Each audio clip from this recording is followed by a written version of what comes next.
My name is Michael Dana. In 2008, I was diagnosed with a rare brain cancer, and after 6 years, I was cancer-free.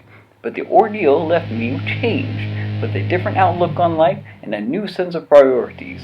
While still recovering, I earned a degree in economics from UNC Chapel Hill. My studies taught me to analyze data and open my mind to see things differently. I also started formal training in the martial arts to better defend myself and use it as a means of extreme physical therapy. Since then, I've obtained black belts in 3 martial arts. I own and run a martial arts school and have logged over 51 teaching hours. To my friends and family, I'm a simple business owner. But to the martial arts world, I'm something else. I am Sifu Mike, and this is Dragon Theory.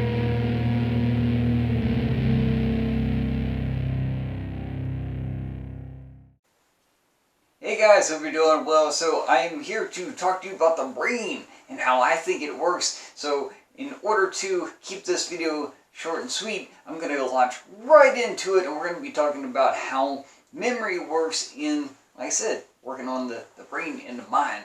Alright, so what I want you to do, and we're going to use a computer analogy for this thing to try to simplify what is really kind of a complex subject, right? So I'm going to try to bring it all down and try to make it as easily understood as I can. So also why I'm going to be sectioning out this video in parts, because it could be a very long one, right? So I want to make easily digestible pieces, right?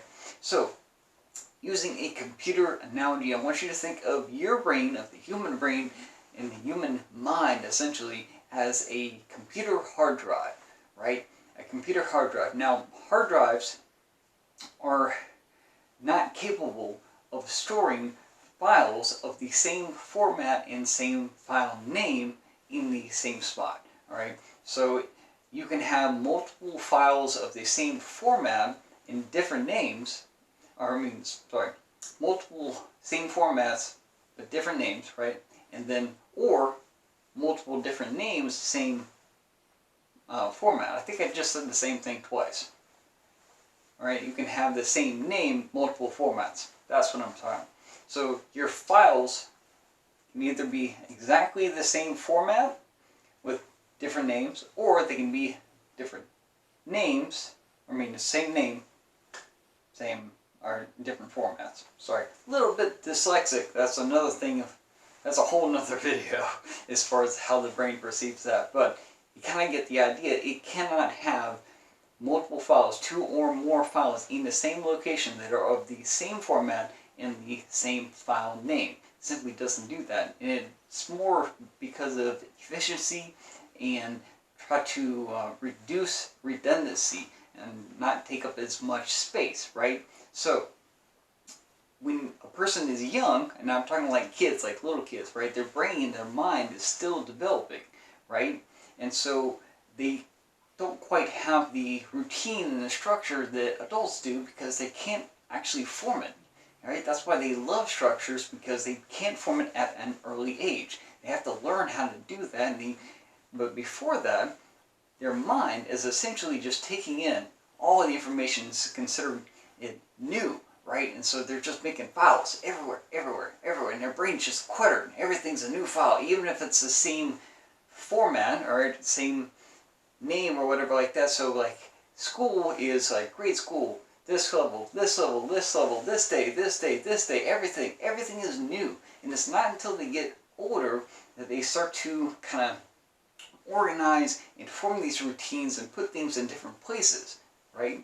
So when they get older, think of say job. Let's use that. When you get a job, right, that might be one file, and the file name would be like first job. Okay, so whenever you go to that job, your brain, your mind, opens up that file and runs the file of job. Now, that thing's going to be the same because you're always doing the same thing. And it's not until you get another job that you have another file. So it could be the same format, job, but the name will be second job. Okay, because it is different. So your brain is forming a different file because of a different event in your life. But when you're young, everything is new, right? So when you get older, you get this routine, and you get just a set number of files, and only creating the files that are outside of your routine. Okay, that is really why older people tend to think, oh man, time has flown by. Where did it go? It's because you're not doing a whole lot of stuff outside of your routine. Your brain's only going to keep the stuff and remember the stuff that is inside or outside of your routine. Okay, it's like the holidays or the big events or just different events that are different from what they do every single day. That's why they feel like, oh man, where all of the years have gone by? Because your brain's not going to bother trying to occupy itself with remembering every single thing every single day, right? It doesn't want to get itself cluttered up. It wants to work efficiently. It doesn't want to record redundancies, right? It's basically lazy in that respect, all right? That's one of the things to think about. Is the human body is inherently lazy, right? It doesn't want to work as hard, so it's like it's not going to go through the mess of trying to remember something that it already did, if that makes sense. So it's not creating as many files. That's why when people get older, they have a tendency not to remember as much because they're actually not doing as much or as many different things as when they were younger, right? Even if when they were younger, they did pretty much the same stuff all the time, their brain didn't realize that. So their brain thought, hey, it's a new thing, it's a new thing, it's a new thing. They're always recording these new events, these new memories, right? And so you have these, like I said, files.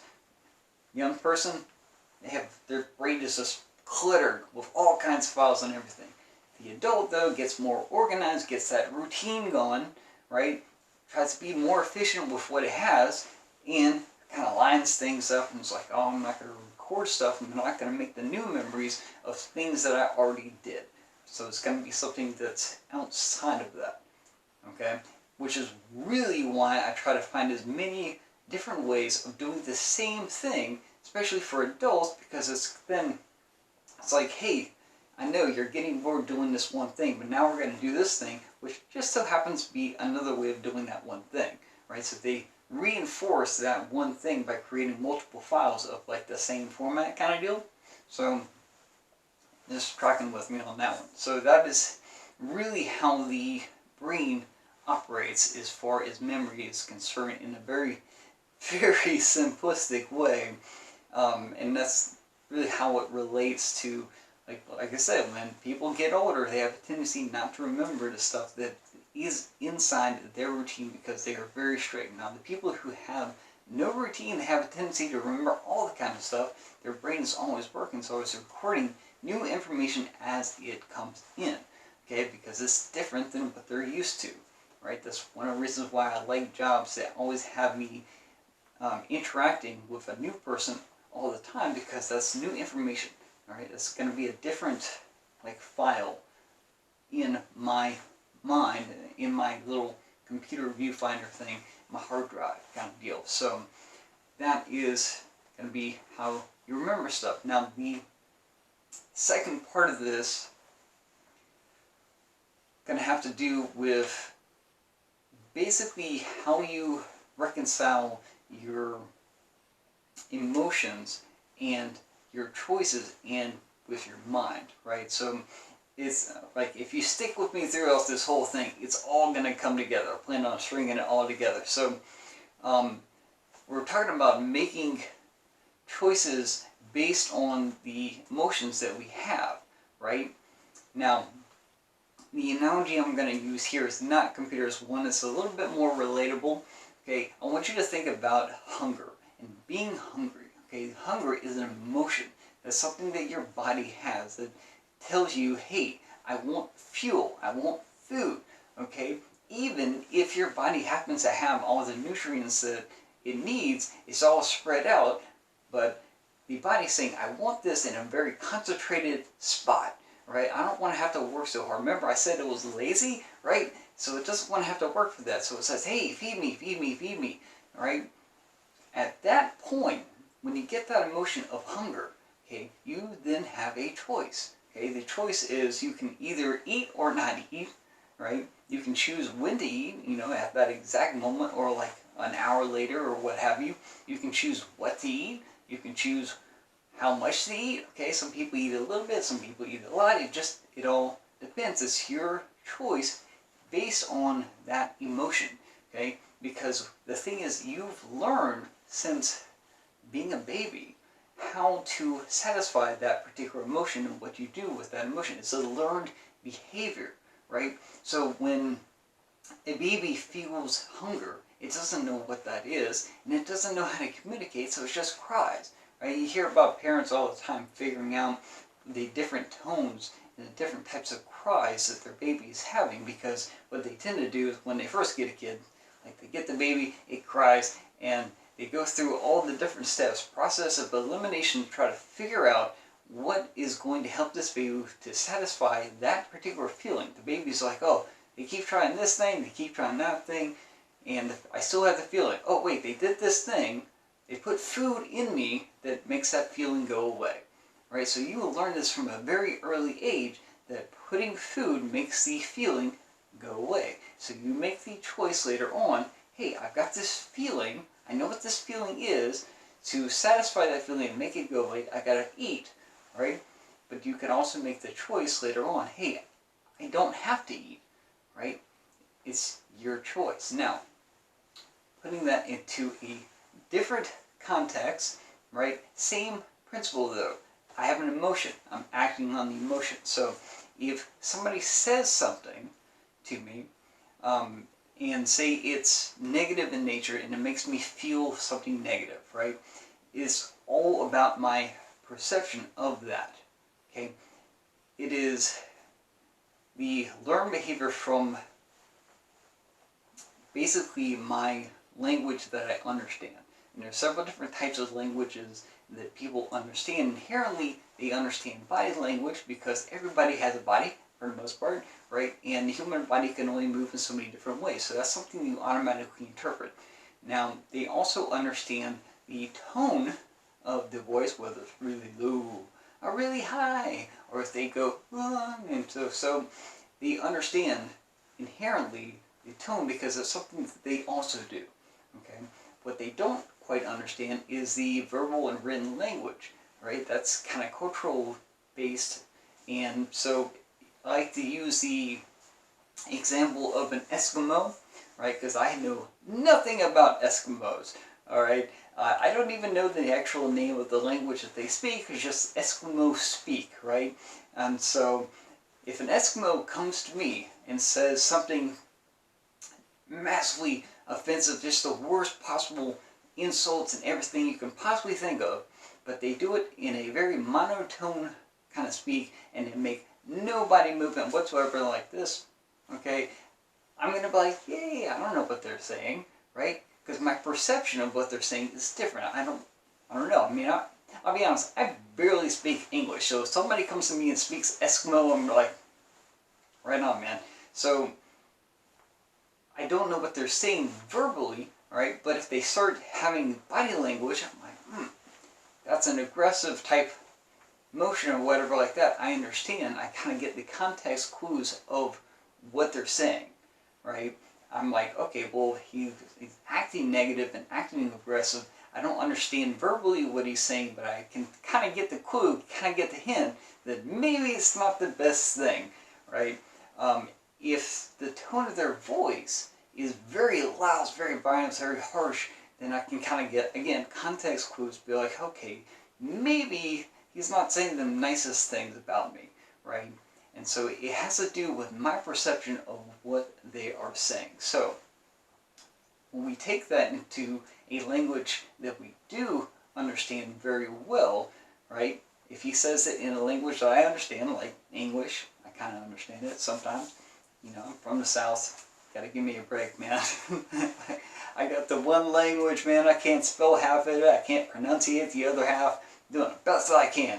All right. So they say something, insult me or whatever like that. It's a negative emotion that I feel because I understand it. I interpret what is being said to me. So now I have a feeling, right? I have a feeling. the feeling was caused by them, yes, but I have the feeling. So I have a choice. Just like hunger, it's a feeling. My choice is, do I act on that feeling? How do I act on it? When do I act on it? How much do I act on it? The same kind of stuff for hunger as you do with that negative emotion.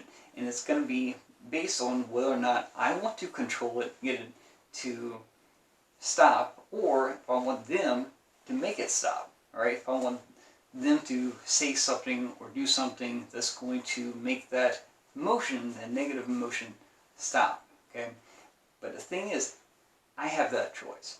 That's my choice that I can make based on the emotion I have. Like I said, you can choose to either act on it or not act on it. Basically, you can choose to be offended or not offended if somebody says something that you don't like.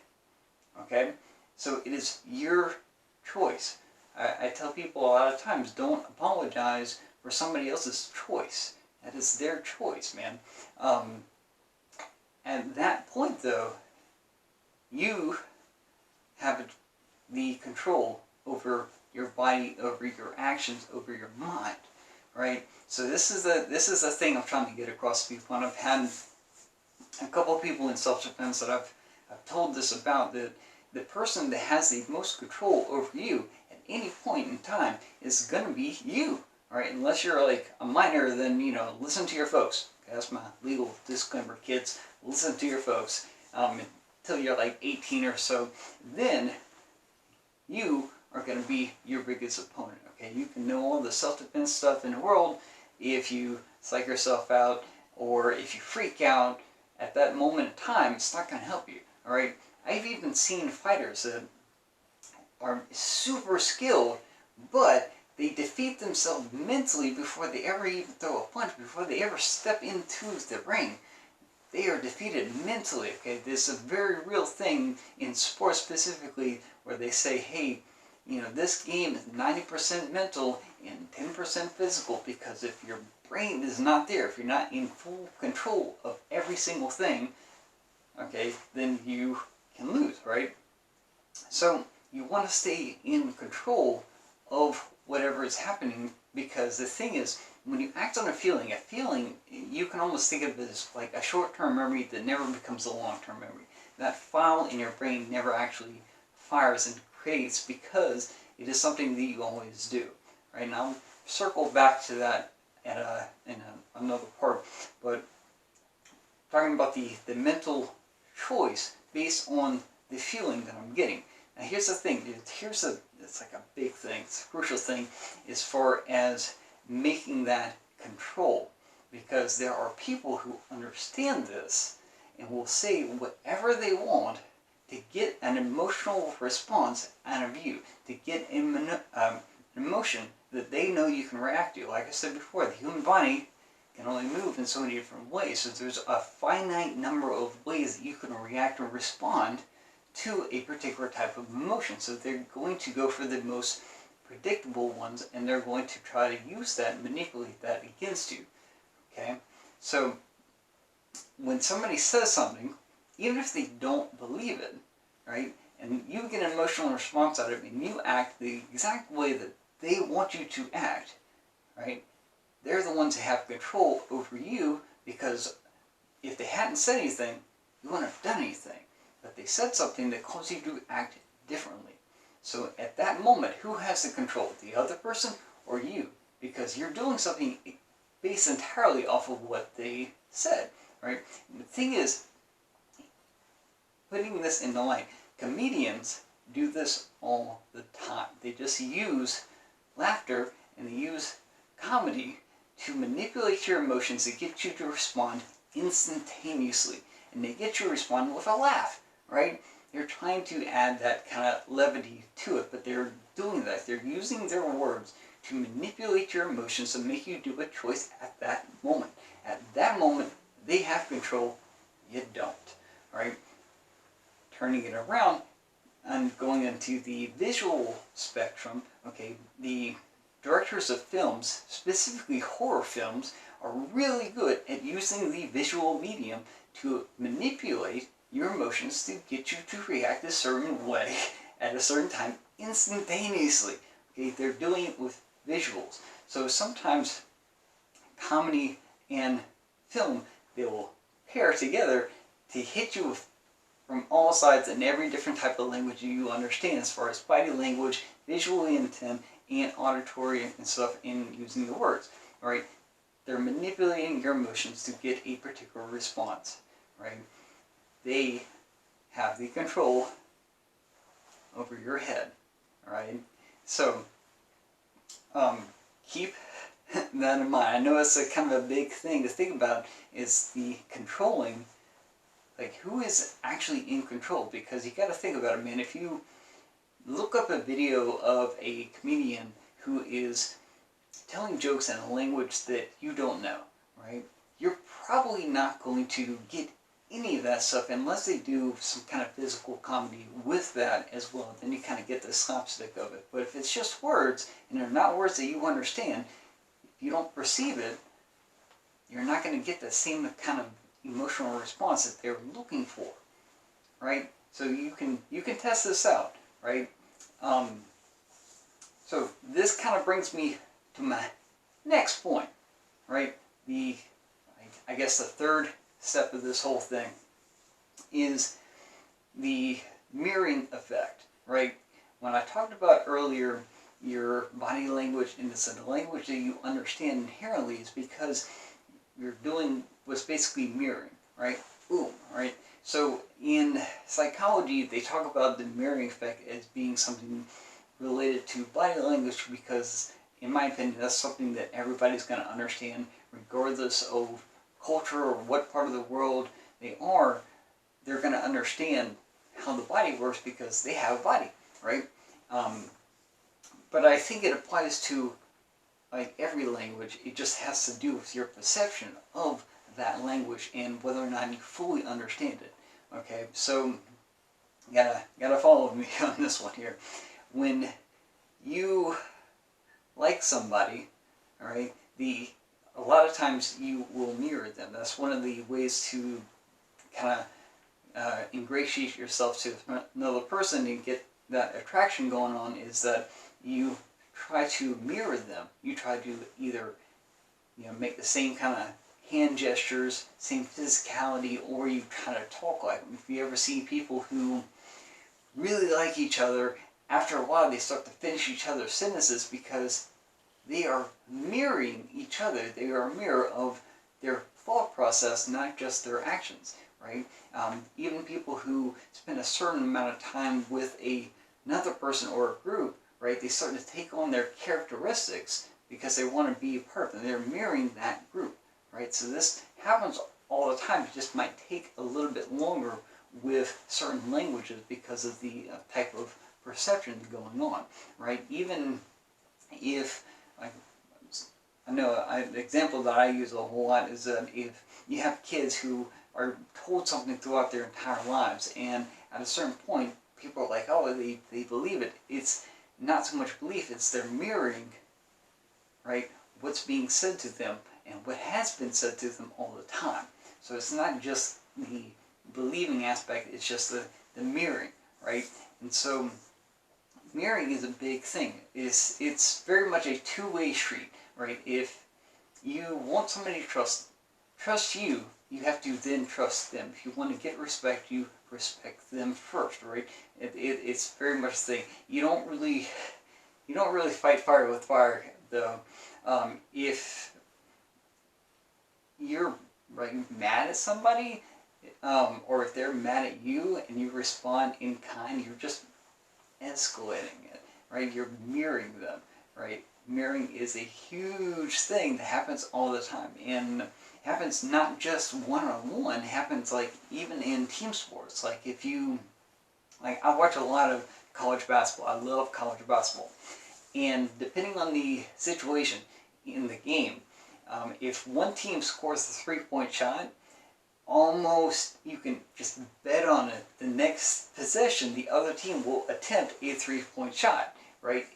Instantaneous. You even see this in some of the martial arts competitions where if somebody throws a leg kick, other person responds by throwing another leg kick. Okay, they're responding in kind, the same thing. They're mirroring each other. They're like, I got this, I can do it too, right? And so you have that mirroring effect as far as the not only body language but actual language, not just the written language, but the spoken language, the language that they can understand, they can perceive. Right? Mirroring effect, big thing. Now, bringing that all home into the last part of this thing. So, if we have the human mind has different files, right? We want to put a new file in there, right? Sometimes that file is made by a new experience, and the new experience comes from choice. Either they're actively choosing to create that, or the choice is being made for them. For instance, when I was doing my econ degree, I had an incentive to get a good grade, to learn the stuff, to think differently, to make that new file in my brain as far as changing my perspective and viewpoints. Okay, that was me based on the incentive making that choice. Now, when I had cancer in 2008, I didn't choose to get cancer. I don't think anybody chooses to get cancer. Cancer sucks, all right? And so, if I had the choice, I definitely would have chosen not to have cancer, but I did. It was made for me, and that changed my entire perspective on a lot of things, okay?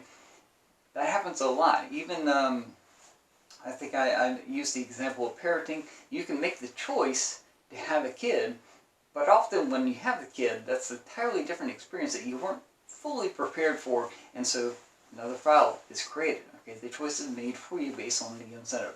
So the best way to make somebody form that new file is to incentivize them in a way that they make that choice.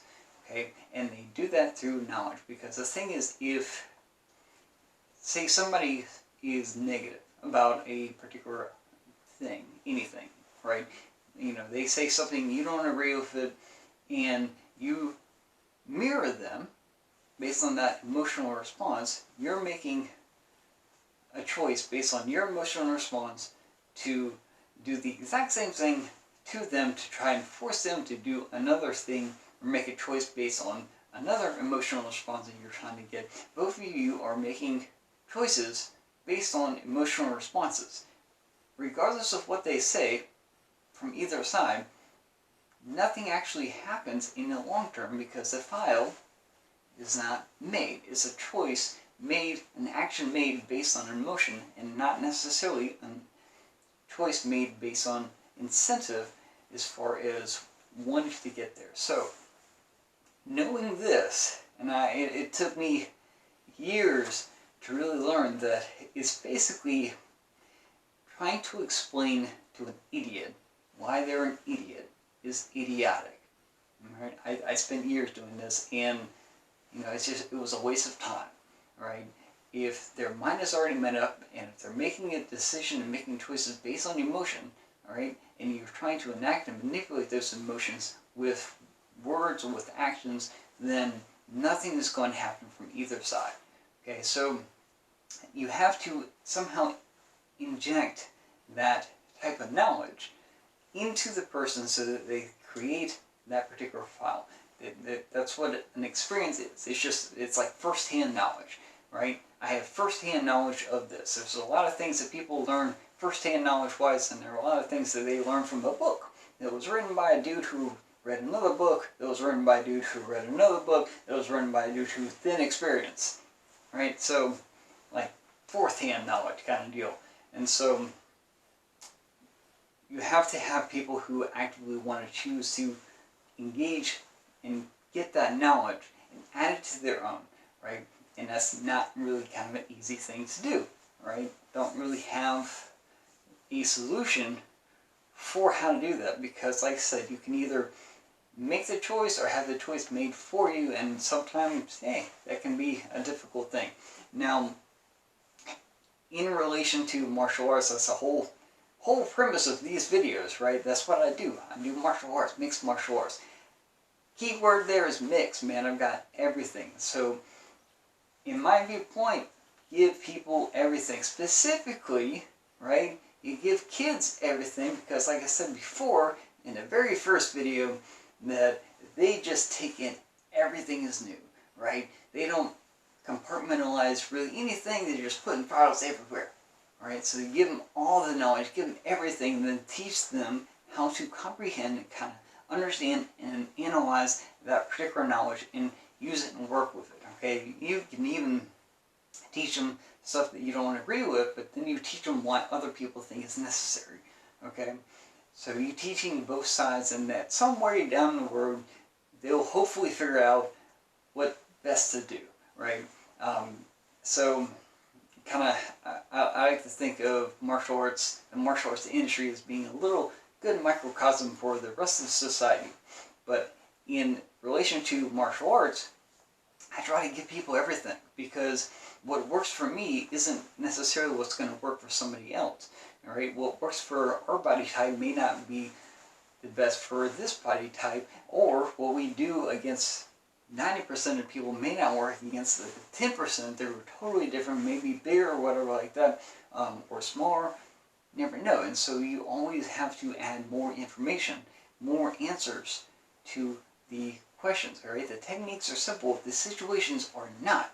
Right, so as a mixed martial artist, I try to get as much as I can, especially as an instructor, to find the thing that best fits the person who's learning. Right, that's what I want to do. I want to give people everything. I want to give them the context that they're working in, and give them the techniques that work best for that context. Because if you take knowledge out of a context, it's like you're trying to cram a square peg into a round hole, and you get frustrated because it doesn't work. Of course it doesn't work. It's out of context, right? You got to put it in the right context for it to work. That's what it was designed for, right? So as a mixed martial artist, I just try to give people everything. It's like, I don't expect you to know all the 10 different ways to do this one technique. Now, if you're teaching it, yeah, I do kind of expect you. But if you're just doing it, it's like, hey, I want you to be able to do this thing, get out of this, grab. If you have like 10 different ways to do it, find the one that works best for you. Okay? Knowledge, right? If you know yourself and you know your enemy, right? Winning is a result. Okay? If you flip that around, you can't accurately defend against something if you don't know what that something is. Alright? Okay, knowledge is power. Power is control. Right? If you can control a game, you can win. And you can win any game if you play by your own rules. Alright, let me say that again. You can win any game if you play by your own rules. And the easiest way to win that game is to keep your opponent ignorant of the rules of the game, or just the game entirely. Maybe they think they're doing something entirely different. You know, magicians do this all the time. It's called misdirection. They're like, here, look over here, look over here. Nope, nope, nope, nope. Eyes over there, you know. Don't look at all the things that I'm doing over here. Misdirection, knowledge, okay? And so this is something that is huge. It can be totally used to your advantage, but the thing is that it takes time, and we live in a society where it's very much treating the symptom and not curing the disease, right? It's treating the symptom, not curing the disease. Working off of just making choices based on emotion, that's like pretty much treating the symptom. It's not long term, right? You gotta work to cure the disease, man. You gotta add that knowledge in there. Otherwise, that choice is gonna be made for you. You kind of don't want that. You want to, that's your incentive, okay, is to just be better. And that's why I try to give people as much as I can as far as all the different information. So if you go to my YouTube channel, might be on it already, tkfmma, right? I got a whole bunch of videos there. If you go to thedragonmethod.com, I've got even more videos, tutorial videos as far as doing certain types of things in martial arts, any kind of martial arts you can think of. I've got like 24 hours of video footage on that site already, alright? A whole bunch of stuff, all there for you to make you the best you possible. Okay, to give you as much information as I possibly can. I got a lot, right? But this is a lifestyle, right? Martial arts is a lifestyle. I'm always learning. That's what you need. You want to always learn. Okay, so know everything about yourself and other people, and know everything that everyone else can do, right? And winning is a result, right? Knowledge, man, knowledge. You know, 5 or 6 years ago, if you would asked me if I was going to be advocating education, I wouldn't know. But hey, man, it's a big thing. You want to get as much of it as you possibly can. So, if you like this video, be sure to like it and subscribe because I got even more. And definitely check out tkfmma. Also, check out thedragonmethod.com. Alright, thedragonmethod.com. It's my website with all kinds of cool stuff. So, hope you enjoyed this video. Hope you stuck around and watched the whole thing. And hope you learned something, because knowledge is a big thing. Knowing is half the battle.